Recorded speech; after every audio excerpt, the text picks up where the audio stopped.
আর্মির commando training অত্যন্ত কষ্টকর এবং শারীরিক ও মানসিক শক্তি বাড়ানোর একটি চরম পরীক্ষা। এই বিশেষায়িত ট্রেনিংয়ের মাধ্যমে একজন সৈন্যকে এমনভাবে প্রশিক্ষণ দেওয়া হয় যেন তিনি সবচেয়ে কঠিন পরিস্থিতিতেও দক্ষতার সাথে কাজ করতে পারে। কমান্ডোদের মূল লক্ষ্য হল শত্রুর পিছনে গিয়ে আক্রমণ করা, অস্ত্র পাচারের মতো মিশন সম্পন্ন করা এবং জাতীয় নিরাপত্তার জন্য গুরুত্বপূর্ণ অভিযানে অংশগ্রহণ করা। এই ট্রেনিংয়ের প্রতিটি ধাপেই শারীরিক সহনশীলতা, মানসিক দৃঢ়তা এবং সাহসিকতার পরীক্ষা হয়। বন্ধুরা, আজকে আমরা আর্মির কমান্ডো ট্রেনিং সম্পর্কে জানব। ভিডিওটি শুরু করার পূর্বে আপনি যদি বাংলা টিউব চ্যানেলে নতুন হয়ে থাকেন তাহলে চ্যানেলটি সাবস্ক্রাইব করে বেল আইকনটিতে ক্লিক করে দিন। কমান্ডো ট্রেনিংয়ের প্রথম ধাপ হলো শারীরিক সক্ষমতা বৃদ্ধি করা। প্রতিদিনের অনুশীলন শুরু হয় ঘন্টার পর ঘন্টা দৌড়ানো, পুশ আপ, পুল আপ এবং অন্যান্য ক্যালিসথেনেটিক অনুশীলন দিয়ে। এর পাশাপাশি সৈন্যদের পিঠে ভারী ব্যাকআপ নিয়ে মাইলের পর মাইল হাঁটতে বা দৌড়াতে হয়। এগুলো সৈন্যদের শারীরিক শক্তি এবং সহনশীলতা বাড়ায়।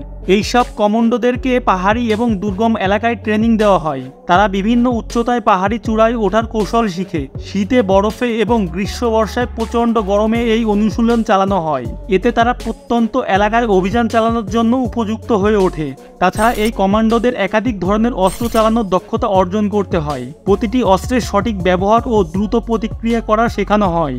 কমান্ডো ট্রেনিংয়ে আরেকটি গুরুত্বপূর্ণ অংশ হলো বেঁচে থাকার কৌশল শেখা। তারা শিখে কিভাবে জঙ্গলে, মরুভূমিতে বা অন্য কোনো নির্জন এলাকায় বেঁচে থাকতে হয়। টিম ওয়ার্ক কমান্ডোদের জন্য অপরিহার্য। একজন কমান্ডো কখনো একা কাজ করে না, বরং তারা একটি দল হিসেবে কাজ করে। ট্রেনিংয়ে তাদের শেখানো হয় কিভাবে একসাথে মিশন সম্পন্ন করতে হয় এবং একজন দক্ষ নেতা হয়ে ওঠা যায়।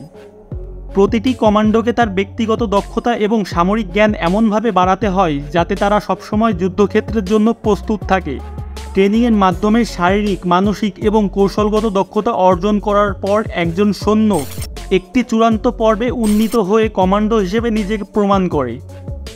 এই ট্রেনিং এতটাই কষ্টকর যে শুধুমাত্র শারীরিকভাবে শক্তিশালী নয়, মানসিকভাবে দৃঢ় সৈন্যরাই সফলভাবে এটি সম্পূর্ণ করতে পারে।